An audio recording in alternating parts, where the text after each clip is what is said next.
नमस्कार, फिर पैसा बोलता है में आपका स्वागत है। मैं आनंद श्रीनिवासन। आज हम हॉट टेक्स करेंगे। मेरे भाई मेरे साथ हैं, तो हम जो international flavour of the week tea है उसमें से कुछ स्टोरीज निकालेंगे और इंटरनेशनल मार्केट के बारे में बात करेंगे। तो हो सके तो थोड़ा क्वेश्चंस भारत के बारे में भी बात करेंगे। तो आज हॉट टेक्स कर रहे हैं Vinod. Powell reiterates Fed does not need to be in a hurry to cut rates. What's he doing? Dilly-dallying. Why is he not just cutting the rates? So no, last time he thought he had to assure the markets that there'll be no problem. So he said, by a narrow majority, we have decided that we'll cut rate thrice.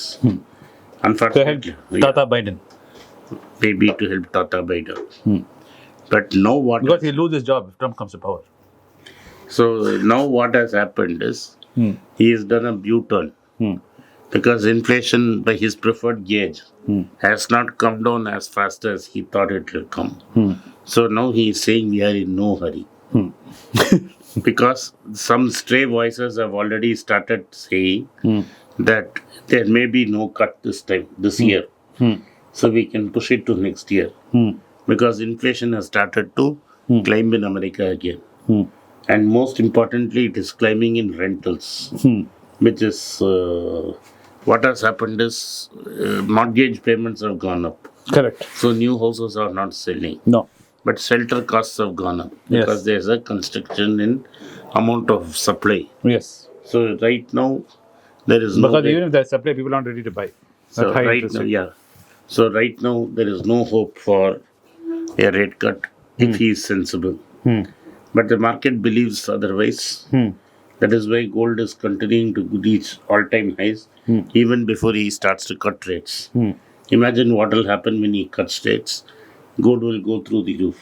What about China property crisis is rippling to the biggest bank? I read something yesterday. Somebody was telling, all of you are telling China is bad. I saw a commie friend of mine say, oh, China is really doing well. The problem is, but he doesn't realize markets. China is basically built cities where nobody wants to go. And it has cities where nobody is there. And they have built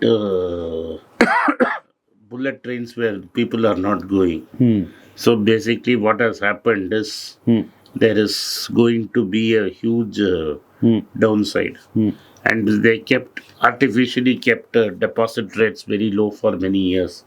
Repression. So the only place where the Chinese were storing wealth was property in the hope that somebody will buy. Now that slump has started, it is deep. It is a negative feedback loop. Everybody wants to rush to get out of property. The top two guys, builders, have defaulted.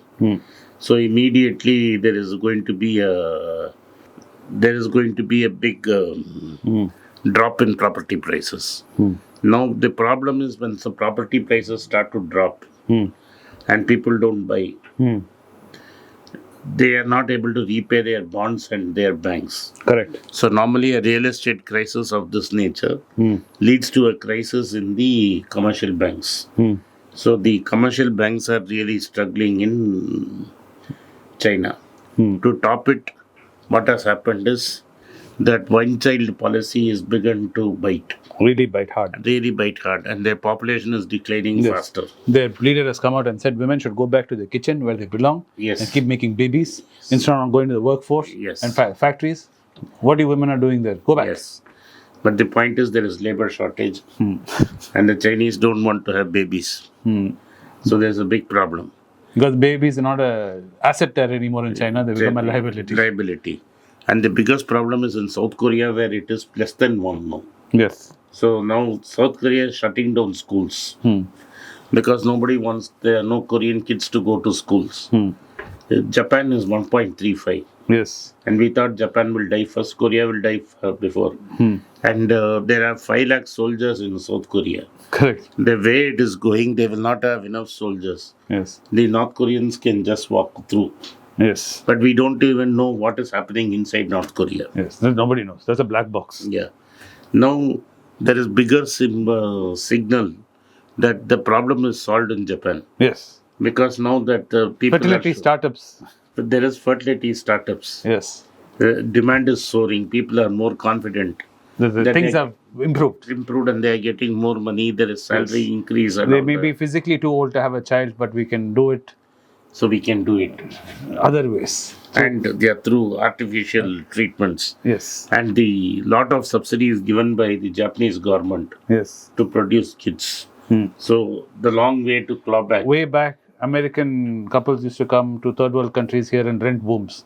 I think maybe the Japanese tourists might start coming all over the world looking to rent wombs. Things are looking up for Japan. That's all I can say. Yes, but when we're talking about looking up, young Indians are more likely to be jobless if they're educated. What do you think about this? Yes. 29% more likely, 9 times more likely to be uneducated. I mean, if you're educated, to be unemployed than if you're illiterate. So you're more likely to get a job in India if you're illiterate. This is not India. This is the Hindi heartland. Okay. There are two Indias.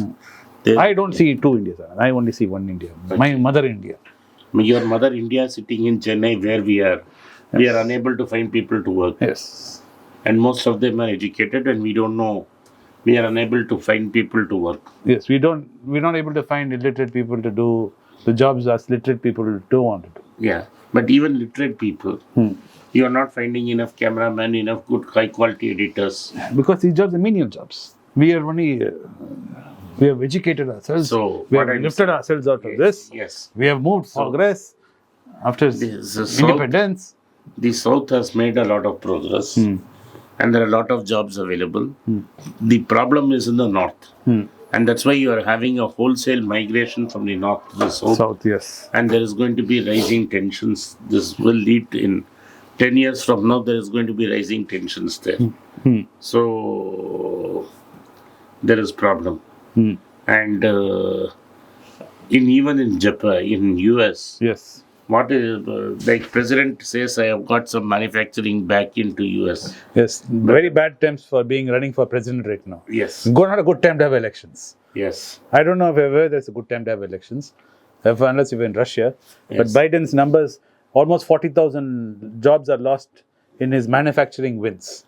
That is basically what has happened. Is he's got Intel and AMD to come back to America. But that's not enough to offset the job losses that have already taken place. So it is really taking a toll. Yes. And because the interest rates are high, the dollars of value has been soaring. Yes. Especially in weak currencies like Argentina, Turkey, and Egypt, and Ghana, Pakistan. Yes. Now what has happened is, IMF has given a loan to Egypt. Yes. But Egypt does not, which was the breadbasket of the Roman Empire. Yes. Right? Yes. Is not producing enough wheat for itself. Correct. And has to import wheat. Yes. And the tourists are not flocking in. So the Egyptian pound is in serious trouble. And unfortunately, this time he's gone built a new capital also. He's sunk a lot of money into the new capital. He has sunk a lot of money into the new capital. Which he can't even back out of. He cannot back out of. This is a real problem. But the thing is, at least they understand they have a problem. Egypt, Turkey, and Argentina are in the same boat. But no. Argentina has a new president who is now really sawing things into half. Let us see what happens. There's a 50% devaluation in Argentina peso. Correct. That is 50% meaning if it were $100 to 100 pesos to a dollar, overnight it has become 150, which will be a lot of problem for there's going to be a lot of problem for Argentina. Inflation is soaring. And he's not helping himself by saying stupid things about his neighbors and them banning him and his country. These are really tough times. Anyway, this is what is happening in the globe. And while we hope that interest cuts are coming, the stock market is really rallying. The stocks are rallying, bonds are rallying, gold is rallying. Maybe the bond market will correct tomorrow, but overall there is no major, it's a blip. And all the rich are having a great time. But what do you think about what Fareed Zakaria has written a new book where he's talking about tribalism, and he's saying there seems to be a divergence after what he call Barack Obama came president. Before that, the economy and the president's approval rating usually used to track, meaning the consumer sentiment went up, the president's approval rating went up. After Obama, seems to have gone sideways. Right. Even when the economy was doing well, the president's rating seems to be dipping. What is happening in the economy is the rich are doing very well. Like I explained, the rich are doing very well, the middle class is doing very well. The bulk of the people are not doing well because inflation is biting them. A cylinder cost 400 rupees 10 years back. Yeah, but and when oil was when oil was $147. Now oil is 70. You are paying $1,000. Yes, but what is happening is they're saying that is not a policy of election mandate anymore. People have become so tribal that they don't care about inflation. They don't care if their economy is in shambles. Wait. They don't care if they have to pay through their nose for petrol or whatever commodity. As long as you do what I want you to do. If ladies' abortion is more important than having gas in my tank. That is because in US at least it is because there is no charismatic leader in the Democrats. If you bring Barack Obama back today in America, if you say Barack, you can do 2 more terms. This conversation has been very interesting and very enlightening to say the least. Thank you. We have to do the outro. आपने इस podcast को सुना, इसके लिए मैं आपका आभारी हूँ. हो सके तो इस वीडियो को लाइक कीजिए, चैनल को सब्सक्राइब कीजिए और बेल नोटिफिकेशन दबाएं और अपने दोस्त और रिश्तेदार के पास इस वीडियो को भेजें और उनको देखने की आग्रह करें.